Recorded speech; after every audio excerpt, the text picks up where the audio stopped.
Le soleil se couche sur Paris quand Élise Dubois termine son quart de travail à l'hôpital Saint-Antoine. Ses cheveux châtains noués en un chignon désordonné témoignaient des 12 heures éreintantes qu'elle venait de passer à s'occuper des patients de l'unité des soins intensifs. À 28 ans, Élise était infirmière depuis 5 ans déjà et malgré la fatigue qui s'accumulait jour après jour, elle n'avait jamais regretté son choix de carrière. Elle portait cette vocation comme un héritage transmis par sa grand-mère qui avait été sage-femme dans un petit village de Normandie. Ce soir-là, avant de quitter l'hôpital, elle passa, comme à son habitude, vérifier l'état de son patient le plus énigmatique. Dans la chambre 307, allongée depuis maintenant 8 mois, se trouvait Antoine Martel, 42 ans, magnat de l'immobilier et figure emblématique du monde des affaires français. Un accident de voiture l'avait plongé dans un profond coma et depuis, son corps immobile reposait sous la surveillance constante des machines qui mesuraient ses constantes vitales. Élise s'était occupée de lui dès son arrivée à l'hôpital et, malgré l'absence de réaction, elle lui parlait chaque jour, convaincue que, quelque part, dans les méandres de son inconscient, il pouvait l'entendre. « Bonsoir, monsieur Martel », murmura-t-elle en vérifiant la perfusion. « Il fait un temps magnifique aujourd'hui. Le printemps s'installe enfin. Les marronniers sont en fleurs sur l'avenue. Vous aimeriez voir ça. » Elle ajusta délicatement sa couverture, vérifia sa couche comme elle le faisait plusieurs fois par jour et nota ses constantes sur le dossier accroché au pied du lit. En quittant la chambre, elle jeta un dernier regard vers cet homme dont la vie semblait suspendue, ignorant que bientôt leur destin s'entremêlerait d'une façon qu'elle n'aurait jamais pu imaginer. Chers lecteurs, si vous appréciez le début de cette histoire, n'hésitez pas à vous abonner à notre chaîne et à laisser votre « j'aime ». Votre soutien nous encourage à continuer à partager des récits captivants comme celui-ci. Maintenant, revenons à notre histoire et découvrons ceux qui attendent Élise et Antoine. 3 semaines plus tard, alors qu'Élise effectuait sa ronde matinale, quelque chose d'extraordinaire se produisit. En entrant dans la chambre, elle trouva Antoine Martel les yeux grands ouverts, fixant le plafond avec une expression de profonde confusion. Le choc la figea sur place pendant une fraction de seconde, avant que son instinct professionnel ne reprenne le dessus. « Monsieur Martel, vous m'entendez ?» demanda-t-elle en s'approchant rapidement du lit, appuyant sur le bouton d'appel pour alerter le médecin de garde. Les yeux d'Antoine, d'un bleu perçant, se tournèrent lentement vers elle. Sa bouche s'ouvrit, mais seul un râlon en sortit. 8 mois sans parler avaient atrophié ses cordes vocales.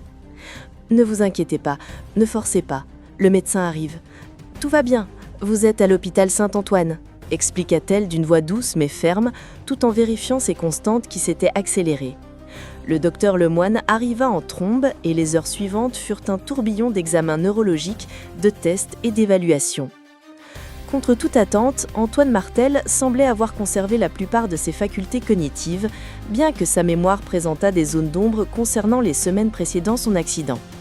Sa capacité à parler revint progressivement au cours des jours suivants, et avec elle, les traits de caractère qui avaient fait sa réputation dans le monde des affaires.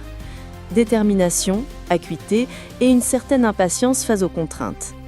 « Mademoiselle Dubois » l'interpella-t-il un matin, alors qu'elle changeait sa perfusion. Sa voix était encore rauque, mais gagnait en assurance chaque jour. « Je tiens à vous remercier. » « Je ne fais que mon travail, monsieur Martel », répondit-elle surprise par cette soudaine marque de reconnaissance. « Non, c'est plus que cela. Je vous entendais, vous savez. Pas tout, bien sûr, mais des fragments. Votre voix, elle était comme une encre dans l'obscurité. » Élise sentit une chaleur inattendue envahir ses joues.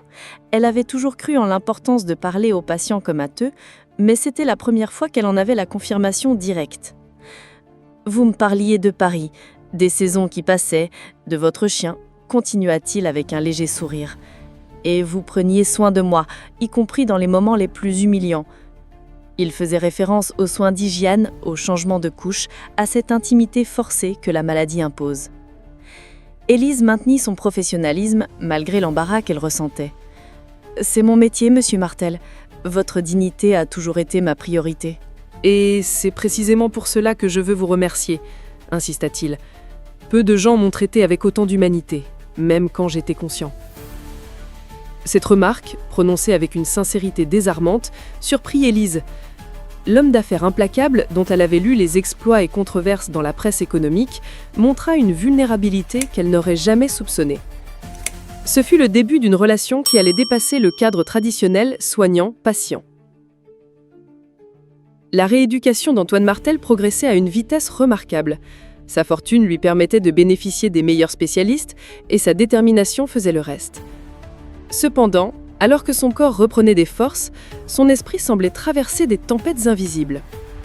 Élise, qui continuait à s'occuper de lui malgré son transfert dans le service de rééducation, fut la première à remarquer ces changements subtils. Un soir, alors qu'elle l'aidait à se préparer pour la nuit, elle le trouva inhabituellement silencieux, le regard perdu dans le vide. « Quelque chose vous inquiète, monsieur Martel ?» demanda-t-elle en disposant ses médicaments. Il resta silencieux si longtemps qu'elle crut qu'il ne l'avait pas entendu. Puis, d'une voix à peine audible, il murmura « Je ne suis plus le même homme. » Élise s'assit au bord du lit, attendant qu'il élabore, respectant ce moment de confiance. « Pendant que j'étais dans le coma, mon entreprise a continué à fonctionner. Mon associé, Julien Fournier, a pris les rênes et il semblerait qu'il ait pris certaines décisions qui vont à l'encontre de tout ce que j'ai construit. » « Quel genre de décision ?» demanda doucement Élise. « Des projets immobiliers sur des terrains protégés, des méthodes de gestion agressives, des licenciements massifs. » Il serra les poings. « J'ai bâti cette entreprise sur des principes d'innovation et de respect. J'ai toujours cru qu'on pouvait réussir sans écraser les autres. » Un rire amer lui échappa. « Peut-être que je me suis toujours menti à moi-même. » Cette révélation surprit Élise. L'image publique d'Antoine Martel était celle d'un homme d'affaires impitoyable, pas celle d'un idéaliste préoccupé par l'éthique. « Et maintenant, que comptez-vous faire ? » « Si je retrouve pleinement mes capacités, je reprendrai le contrôle, » affirma-t-il avec une lueur de détermination dans le regard. « Mais pour cela, j'ai besoin de temps et de discrétion. Julien ne doit pas savoir à quel point je récupère rapidement. »« Pourquoi ?» s'étonna Élise. « Et c'est précisément pour cela que je veux vous remercier, » insista-t-il. « Peu de gens m'ont traité avec autant d'humanité, même quand j'étais conscient. » Cette remarque, prononcée avec une sincérité désarmante, surprit Élise. L'homme d'affaires implacable, dont elle avait lu les exploits et controverses dans la presse économique, montra une vulnérabilité qu'elle n'aurait jamais soupçonnée. Ce fut le début d'une relation qui allait dépasser le cadre traditionnel soignant-patient. La rééducation d'Antoine Martel progressait à une vitesse remarquable. Sa fortune lui permettait de bénéficier des meilleurs spécialistes et sa détermination faisait le reste. Cependant, alors que son corps reprenait des forces, son esprit semblait traverser des tempêtes invisibles. Élise, qui continuait à s'occuper de lui malgré son transfert dans le service de rééducation, fut la première à remarquer ces changements subtils. Un soir, alors qu'elle l'aidait à se préparer pour la nuit, elle le trouva inhabituellement silencieux, le regard perdu dans le vide. « Quelque chose vous inquiète, monsieur Martel ?» demanda-t-elle en disposant ses médicaments. Il resta silencieux si longtemps qu'elle crut qu'il ne l'avait pas entendu. Puis, d'une voix à peine audible, il murmura « Je ne suis plus le même homme. » Élise s'assit au bord du lit, attendant qu'il élabore, respectant ce moment de confiance. « Pendant que j'étais dans le coma, mon entreprise a continué à fonctionner. Mon associé, Julien Fournier, a pris les rênes et il semblerait qu'il ait pris certaines décisions qui vont à l'encontre de tout ce que j'ai construit. » « Quel genre de décision ?» demanda doucement Élise. « Des projets immobiliers sur des terrains protégés, des méthodes de gestion agressives, des licenciements massifs. » Il serra les poings. « J'ai bâti cette entreprise sur des principes d'innovation et de respect. J'ai toujours cru qu'on pouvait réussir sans écraser les autres. » Un rire amer lui échappa. « Peut-être que je me suis toujours menti à moi-même. » Cette révélation surprit Élise. L'image publique d'Antoine Martel était celle d'un homme d'affaires impitoyable, pas celle d'un idéaliste préoccupé par l'éthique.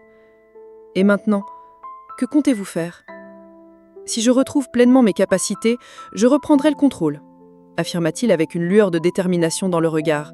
« Mais pour cela, j'ai besoin de temps et de discrétion. Julien ne doit pas savoir à quel point je récupère rapidement. »« Pourquoi ?» s'étonna Élise. « Parce que j'ai de bonnes raisons de croire que mon accident n'était peut-être pas accidentel. » Cette confession glaciale plongea la chambre dans un silence pesant. Élise sentit un frisson lui parcourir l'échine. Dans quel genre d'intrigue venait-elle d'être entraînée? Le lendemain, Antoine Martel reçut la visite de Julien Fournier. Élise, qui changeait les draps dans la chambre voisine, entendit des éclats de voix. Inquiète, elle s'approcha discrètement. « Tu dois signer ces documents, Antoine.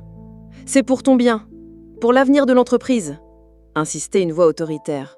« Je viens à peine de sortir du coma, Julien. Je ne signerai rien avant d'avoir consulté mes avocats. » « Tes avocats ?» Le ton monta. « J'ai géré cette entreprise pendant que tu dormais paisiblement.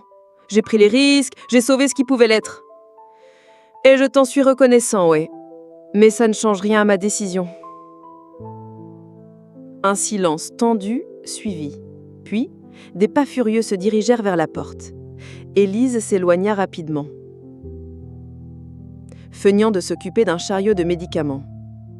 Julien Fournier, un homme élégant d'une 50aine d'années, passa devant elle sans la remarquer, le visage contracté par la colère. Plus tard ce jour-là, lorsqu'elle revint dans la chambre d'Antoine Martel, il l'attendait avec une proposition surprenante. « Élise, j'ai besoin de votre aide », déclara-t-il sans préambule. « En quoi puis-je vous aider ?» demanda-t-elle intriguée. « J'ai besoin de quelqu'un en qui je peux avoir confiance. Quelqu'un qui connaît ma situation médicale réelle. Quelqu'un que Julien ne soupçonnerait jamais. » Il marqua une pause. « J'ai besoin que vous devieniez mes yeux et mes oreilles à l'extérieur de cet hôpital. » Élise le regarda abasourdie. « Je suis infirmière, monsieur Martel. Pas détective privé ? » « Je sais exactement qui vous êtes, Élise Dubois. Diplômée avec mention de l'école d'infirmière de Lyon, bénévole au Resto du Cœur pendant vos temps libres, passionnée de photographie. J'ai fait mes recherches. » « Comment ? » « J'ai des ressources, même clouées dans celui d'hôpital, » expliqua-t-il. « Ce que je vous propose est simple. Devenez officiellement mon infirmière privée lorsque je sortirai d'ici. Vous serez généreusement rémunérée, bien entendu. » Et officieusement ? Officieusement, vous m'aiderez à découvrir ce qui s'est réellement passé le jour de mon accident et à comprendre ce que Julien manigance avec mon entreprise. Élise hésita. Cette proposition dépassait largement le cadre de ses fonctions, mais une partie d'elle était intriguée. Plus que cela, elle s'était attachée à cet homme complexe, à la fois vulnérable et déterminé. Pourquoi moi ? Parce que vous êtes la seule personne qui m'a traité comme un être humain, pas comme un compte en banque ou une opportunité, répondit-il avec une franchise désarmante. Et parce que vous avez un sens de la justice qui transparaît dans chacun de vos gestes. Cette réponse la toucha plus qu'elle n'aurait voulu l'admettre. Après un long moment de réflexion, elle acquiesça. « J'accepte, mais à une condition. Nous ne ferons rien d'illégal. » Un sourire éclaira le visage d'Antoine. « Marché conclu, mademoiselle Dubois. » Ce qu'elle ignorait alors, c'est que cette décision allait bouleverser sa vie de manière irrémédiable. 2 semaines plus tard, Antoine Martel quitta l'hôpital pour s'installer dans son penthouse avec vue sur la tour Eiffel. Conformément à leur accord, Élise avait démissionné de l'hôpital pour devenir son infirmière personnelle, au grand étonnement de ses collègues.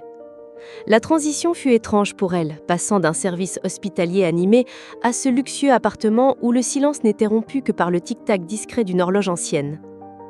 Les premiers jours, elle se sentait comme une intrusion dans ce monde de richesse ostentatoire. Mais Antoine faisait tout pour qu'elle se sente à l'aise. « Ce n'est qu'un décor, Élise », lui dit-il un soir, alors qu'il la surprenait à contempler, intimidée, une toile de Monet accrochée dans le salon. « Les objets ne définissent pas qui nous sommes. » « Facile à dire quand on possède un Monet original », répliqua-t-elle avec un sourire. Il rit, un son qu'Élise entendait de plus en plus souvent et qui transformait son visage habituellement sévère. « Touché. Mais croyez-moi, j'ai appris à mes dépens que la richesse n'achète ni le bonheur ni la loyauté. » Leur mission officieuse commença dès le lendemain. Profitant de l'absence d'Antoine, convoqué pour un examen médical de routine, Élise entreprit d'explorer méthodiquement l'appartement. Dans son bureau, soigneusement rangé, comme si le temps s'y était arrêté le jour de l'accident, elle découvrit un carnet de notes caché dans un double fond du tiroir central. Les pages étaient remplies d'une écriture nerveuse, détaillant des soupçons concernant des irrégularités financières au sein de son entreprise, Martel Immobilier. Les dernières notes, datées de la veille de l'accident, mentionnaient un rendez-vous avec un certain David Perrin, décrit comme un lanceur d'alerte au sein de la comptabilité. Élise photographia discrètement les pages avec son téléphone, puis remit soigneusement le carnet à sa place. Cette découverte confirmait les craintes d'Antoine. Le soir même, elle partagea sa trouvaille. Son visage s'assombrit à la mention de David Perrin. « David, j'avais complètement oublié ce rendez-vous. Il m'avait contacté, très agité, parlant de documents compromettants, de détournement de fonds. Je devais le rencontrer le matin même de l'accident. Savez-vous ce qu'il est devenu ?» Antoine secoua la tête. « Non, mais nous devons le retrouver. C'est notre seule piste concrète. » Retrouver David Perrin s'avéra plus difficile que prévu. L'homme semblait s'être volatilisé. « C'est comme s'il n'avait jamais existé », constata Élise, frustrée, après plusieurs jours de recherche. « Ou comme si quelqu'un avait fait en sorte qu'il disparaisse », suggéra sombrement Antoine. Cette possibilité inquiétante planait dans l'air quand Julien Fournier fait une visite impromptue. Élise joua son rôle d'infirmière, tandis qu'Antoine continuait sa comédie de convalescent affaibli, installé dans un fauteuil roulant qu'il n'utilisait plus qu'en présence de son associé. « Antoine, mon vieil ami, je venais simplement t'apporter quelques documents à signer, des formalités. » Antoine prit les documents d'une main tremblante, un tremblement parfaitement simulé. « Je les lirai quand je me sentirai mieux, Julien. Ma tête me fait encore tellement souffrir. » Une lueur d'irritation traversa le regard de Julien. « Bien sûr, prends ton temps, mais n'oublie pas que certaines décisions ne peuvent attendre indéfiniment. » Après son départ, Antoine se leva d'un bond de son fauteuil. « Vous avez vu son regard ? Il devient nerveux.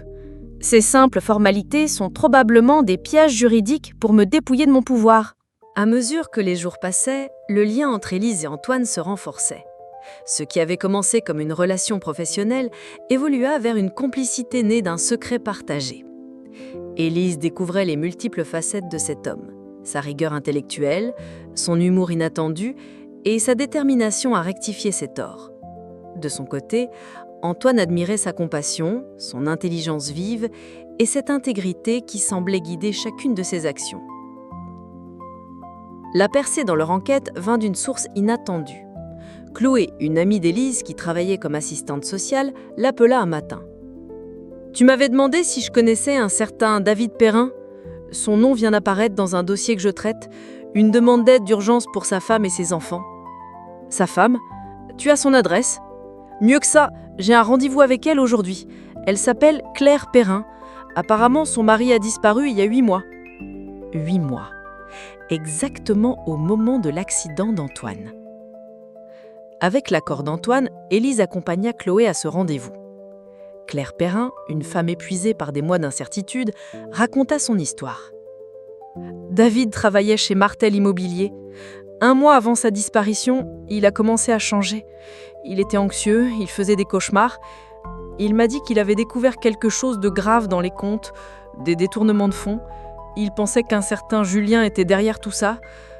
Le matin de sa disparition, il m'a dit qu'il allait voir le grand patron, Antoine Martel, pour tout lui révéler. C'est la dernière fois que je l'ai vu. Sa voix brisa. Avant de partir, Élise demanda « David a-t-il laissé des documents ?» Elle hésita, puis se leva et sortit une clé USB d'une boîte. « Il m'a donné ceci, au cas où. Je n'ai jamais osé regarder. » De retour à l'appartement, ils insérèrent la clé dans l'ordinateur. Des dizaines de fichiers, des copies de transactions, des enregistrements téléphoniques, un trésor d'informations compromettantes. « Mon Dieu !» murmura Antoine. « Julien a créé un réseau de sociétés écrans, des millions d'euros, des pots de vin. Avec ça, nous pouvons le faire tomber. » « Et peut-être découvrir ce qui est arrivé à David », ajouta Élise. Le plan qu'ils élaborèrent était risqué. Antoine organiserait une réunion du conseil d'administration pour annoncer son retour et confronterait Julien. Élise contacterait un journaliste investigateur. Ce qu'ils ignoraient, c'est que Julien, de plus en plus méfiant, avait fait placer l'appartement sous surveillance. La veille de la réunion, la sonnette retendit. C'était Julien. « Je sais que tu as récupéré, Antoine », lança-t-il en entrant, abandonnant toute comédie. Deux hommes à l'allure menaçante entrèrent derrière lui. « Je sais que tu as fouillé dans mes affaires, que tu as contacté la femme de Perrin. » « Tu as volé mon entreprise, Julien », rétorqua Antoine, se redressant de son fauteuil. « Je l'ai rendue rentable. Toi et tes scrupules nous meniez à la faillite. Et qu'as-tu fait à David Perrin? Et à moi? Tu as essayé de me tuer ?» L'accusation directe fit vaciller Julien. « J'ai fait ce qui était nécessaire. »« Qu'est-ce que tu veux, Julien ?» exigea Antoine, conscient du danger. « Ta signature sur ces papiers qui me cèdent le contrôle de Martel Immobilier. Ensuite, tu prends ta retraite. Si tu refuses, le sourire de Julien s'élargit. Il se pourrait qu'un malheureux accident se produise à nouveau. Sauf que cette fois, tu ne te réveilleras pas. » Élise sentit son sang se glacer. « Et la clé USB ?»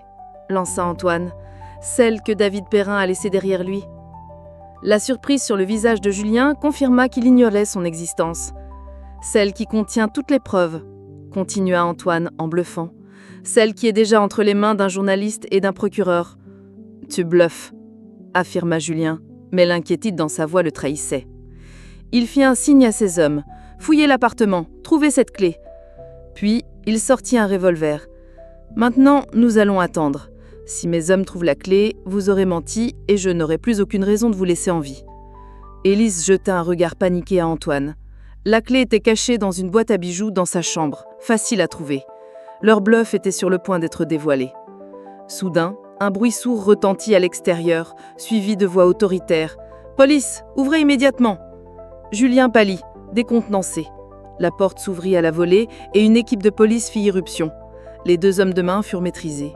Pris de panique, Julien pointa son arme sur Antoine. « Personne ne bouge !»« Lâchez votre arme, monsieur Fournier !» ordonna un officier. Après un instant suspendu, Julien laissa tomber son arme et s'effondra, vaincu. « Comment ?» murmura Antoine, aussi surpris que lui. Ce fut Élise qui répondit, un léger sourire aux lèvres. « J'ai appuyé sur le bouton de panique sous la table quand il est entré, une précaution que j'avais prise. » Antoine la regarda avec une admiration sans borne. Dans la salle d'interrogatoire, Julien Fournier finit par craquer. Il avoua tout, les détournements, la corruption, l'organisation de l'accident d'Antoine et le meurtre de David Perrin. Et il a résisté, et il a tenté de s'enfuir. Grâce à ses aveux, la police put retrouver le corps de David, apportant une clôture douloureuse mais nécessaire à sa famille. Un mois plus tard, Antoine invitait Élise à dîner sur la terrasse de son penthouse. « J'ai une proposition à vous faire, Élise. Sans vous, je serais probablement mort. » Il lui tendit une enveloppe contenant des plans architecturaux. « Mon nouveau projet. Un centre de rééducation et de soins de pointe, accessible à tous. J'aimerais que vous en soyez la directrice médicale. » Élise était stupéfaite. « Moi ? Mais je suis infirmière. » « Vous avez exactement ce dont ce centre a besoin. Compassion, intelligence, intégrité. Les qualifications techniques, vous pouvez les acquérir. Je financerai votre formation. » L'offre était tentante. « Je voudrais y penser. » « Prenez tout le temps qu'il vous faut. » Un silence confortable s'installa. Finalement, Élise posa la question qui lui brûlait les lèvres. « Et nous ? Qu'advient-il de nous ?» Antoine la regarda intensément. « C'est à vous de décider, Élise. Mes sentiments pour vous dépassent largement ma gratitude, mais je sais que notre relation a commencé dans des circonstances extraordinaires. Vous pourriez vouloir reprendre votre vie d'avant. »« Et si je ne voulais pas reprendre ma vie d'avant ?» murmura-t-elle. « Si je voulais explorer ce que nous pourrions être ensemble ?» Un sourire éclaira le visage d'Antoine. « Alors, je serais l'homme le plus heureux de Paris. » 1 an plus tard, le centre Perrin Martel ouvrait ses portes. Élise, ayant complété une formation en gestion médicale, en était devenue la directrice respectée et admirée. Antoine avait restructuré Martel Immobilier sur des projets éthiques et durables. Leurs relations personnelles, elles, avaient évolué à son propre rythme, authentique, fondé sur un respect mutuel profond. Parfois, Élise repensait à cette période où elle s'occupait d'un millionnaire dans le coma, ignorant que ce simple geste de soin allait transformer sa vie. Le destin avait tissé leur fil de manière inattendue, prouvant que les rencontres les plus significatives se produisent souvent quand on s'y attend le moins. Et quand Antoine se réveillait parfois en sursaut, hanté par les souvenirs de son coma, c'était maintenant la voix d'Élise qui l'ancrait dans la réalité, lui rappelant que quelque chose de beau peut naître même des expériences les plus sombres. Chers lecteurs, si vous avez apprécié cette histoire, n'oubliez pas de vous abonner à notre chaîne et de laisser votre j'aime. Votre soutien nous permet de continuer à partager des récits émouvants qui rappellent que la vie, malgré ses détours inattendus, peut nous offrir des secondes chances et des rencontres qui changent tout. Merci de nous avoir accompagnés dans ce voyage avec Élise et Antoine.